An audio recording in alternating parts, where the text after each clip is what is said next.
હરિધામ સોખડાથી અલગ થયેલા પ્રબોધ સ્વામી જૂથને ઝટકો લાગ્યો છે। પ્રબોધ સ્વામી જૂથે યોગી ડિવાઇન સોસાયટીની મિલકતો હવે ખાલી કરવી પડશે। બાકરોલ અને અમદાવાદના નિર્ણયનગરના આશ્રમ કરવા પડશે ખાલી।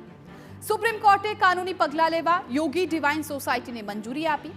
હરિધામ સોખડાની મૂળ સંસ્થા યોગી ડિવાઇન સોસાયટીને મંજૂરી આપવામાં આવી। પ્રબોધ સ્વામી જૂથે વૈકલ્પિક વ્યવસ્થાનો પ્રસ્તાવ ન સ્વીકારતા આદેશ અપાયો।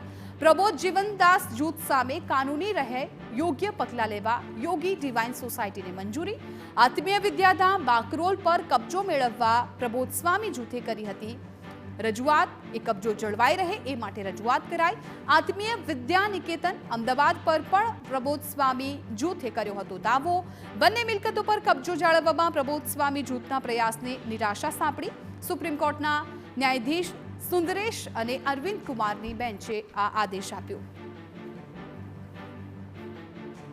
બાકરોલ અને અમદાવાદ સ્થિત ટ્રસ્ટની માલિકીની બે પ્રોપર્ટીમાં રહેવા માટેની વ્યવસ્થા મેળવી હતી, પરંતુ હેબિયસ કોર્પસની પિટિશન ચાલી જતા અને એનો નિકાલ કરતા હાઈકોર્ટે એ વ્યવસ્થા સમાપ્ત કરી દીધી હતી।